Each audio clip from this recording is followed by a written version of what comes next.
Well, let's get straight to it. Let's bring in the 45th President of the United States, Donald Trump. Mr. President, thank you so much for joining Fox and Friends Weekend. Well, thank you. It's an honor.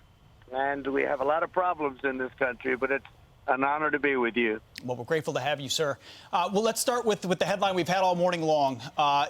What's happening in Russia, what's happening in Ukraine. The White House right now is saying an attack could happen at any time.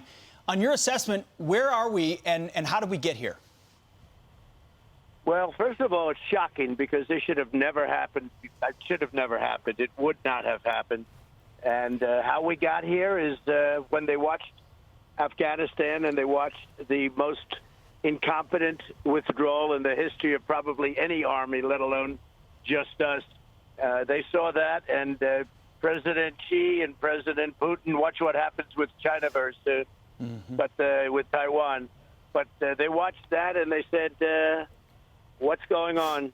They don't know what they're doing. And all of a sudden, I think they got a lot more ambitious. I think Putin really wanted to negotiate for a period of time. I think when he watched Afghanistan, when he watched that unbelievably bad withdrawal, incompetent, where they took the military out first, where they left $85 billion worth of equipment behind for the Taliban to have and to sell and to use. And, of course, the death that happened. When they watched all of that, I think they got emboldened. President Trump, Joe Biden is scheduled to be on a call today with Vladimir Putin. What do you think he can say? What should he say? If you were in office today, what would you say to Vladimir Putin? Well, I wouldn't be in this position because we're in a very bad position right now. And it would have, as I said, it would never have happened. I know him very well, got along with him very well. I stopped his pipeline. I sanctioned them more than anybody ever sanctioned them. Nobody was ever tougher on Russia, but I got along with Putin very well. We respected each other. I think you have a whole different ballgame right now. This is just an exercise. He's not going to tell him anything, and I don't think Putin's at this point going to be listening. It's going to be very interesting to see what he does in terms of the depth. Will he take a small piece? When Biden originally said he's going in, everybody was like, did he just say that? Nobody could believe it, but he said it. And it was almost like a card. Ukraine went crazy when he saw that, when they heard that, the president. But now the phone call, I think, is perfunctory. I don't think much is going to come out of it. Yes, sir. Republicans have introduced a bill that would block aid to Ukraine until our southern border is secure. The thinking is, why would we be worried about a border in Europe when there is a disaster happening right here at home? Do you think that those two issues should be linked? Well, I certainly understand how people feel. We had the strongest border we've ever had, our southern border. We were 3 weeks away from finishing the wall after going through 2.5 years of lawsuits with the Democrats and winning them all. We were 3 weeks away from, think of it, finishing the wall, which is largely, frankly, finished anyway. It's a tremendous help. We had the best numbers in the history of our country on the southern border. Very little was coming in. Very few people were coming in other than coming in legally. We had the lowest drug numbers, the best drug numbers in the last 32 years, and they were getting much better rapidly. And all of a sudden, this guy takes over, and the border is opened, and we have millions of people. I think it's 10 million. They say 3 million. But people coming in, countries all over the world are releasing their prisoners into our country. We're like a dumping ground. So I can certainly understand how people feel when they say, let's try and tie one to the other. We fight for other people's borders, but we don't fight for our own border. We're the strongest, the most secure border we've ever had at the south. And Mexico was great to me. They helped us. It gave us 28,000 soldiers free of charge, because otherwise we would have, as you know, tariffed all of their cars and things coming in. And we got along great with Mexico. We had the Mexico Stay in Mexico policy. Now it's called Stay in the United States. Whoever you are, just come on in. No, it's a very terrible thing. And I must tell you, I do understand how they feel when we're fighting for other countries, but we're not fighting for our own. Yeah, Mr. President, not only are we fighting for our own, we're facilitating that transportation with secret flights in the middle of the night, things you've heard about as well. But I want to go to our other border, if we can, Mr. President, and the idea of truckers and the trucker freedom convoy that's happening there, not just in Ottawa, but now on trade routes along the Canadian border. You've heard what, who you call them Justin from Canada, what Justin Trudeau has said about them. He's characterized them as racist, as bigots. But their message has been clear from the beginning, Mr. President. The list of their demands has been terminate vaccine passports, terminate vaccine mandates, and stop the divisive rhetoric. They've been straightforward. They want freedom. What's your message to both the Freedom Convoy and Justin Trudeau? People all over the world are watching, and they have respect for what they're doing. They're tired of being pushed around by incompetent people, being told what to do, being forced with the mandates. The mandates should have not happened. I mean, I'm very proud of Warp Speed. Everybody has given us credit. Nobody thought it was possible to do what we did. And that includes therapeutics, by the way, Regeneron and the various therapeutics that work so well.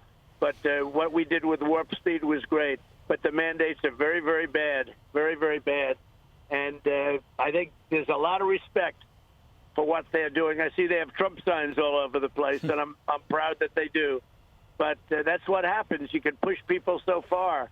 And our country is a tinderbox, too. Don't kid yourself. And there are plenty of our country up there right now, folks. When you look at what's happening, in Canada, our country, I think, is far more of a tinderbox than Canada. President Trump, we're watching blue states begin the process of loosening restrictions across the country. In my one chance to interview in the past, President Trump, I asked you about Dr. Fauci. You were at the front end on so many things. As we panicked as a nation, you talked about balancing the shutdowns against our economy.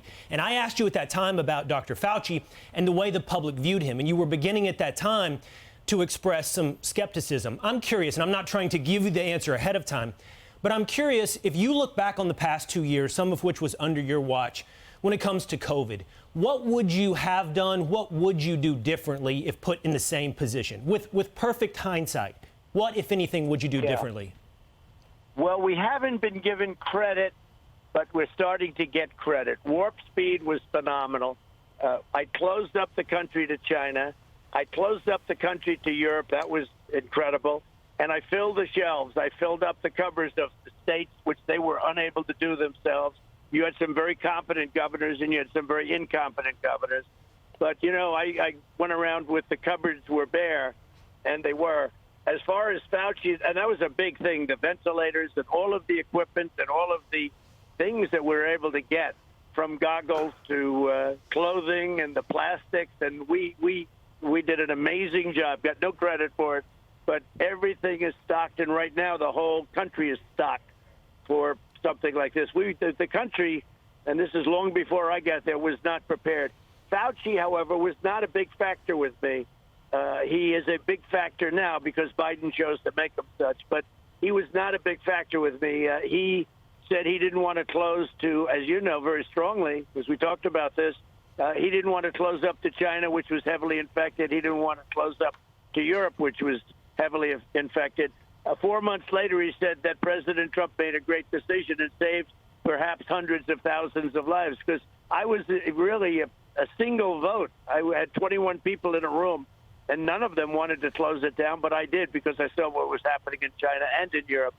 Fauci did not play as big a role with me. He played actually a pretty light role. And if you also notice, oftentimes when he would say something, I'd do the opposite, which tended to be pretty good. He came out against masks, and then he became a radical masker. He was a radical, wherefore if you could. But at the very beginning, if you look back early on, he was against masks. I mean, he had some very different views, but he was not a big factor with me. I didn't get to see him too much. I didn't deal with him too much.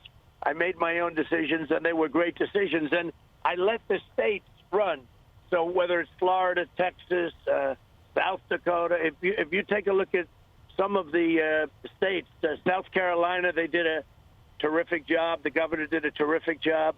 But I let the states run and make those decisions. And frankly, the Republican governors did a far better job than the Democrat governors. But Fauci was not a big factor as far as I was concerned. He became a very big factor once Biden came in, and then it's almost like he couldn't make a move without asking Fauci. Well, Mr. President, over the past week, something very interesting has happened. Several Democratic governors have dropped mask mandates, or at least pulled back on mask mandates.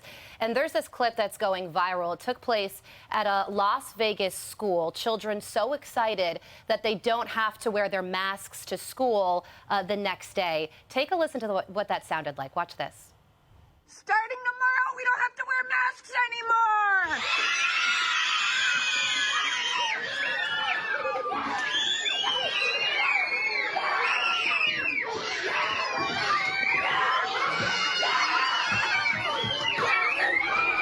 You know, I think that would put a smile on anybody's face, but juxtapose that to what President Biden said about easing mask restrictions. He said it's premature. The CDC also said that now is not the time.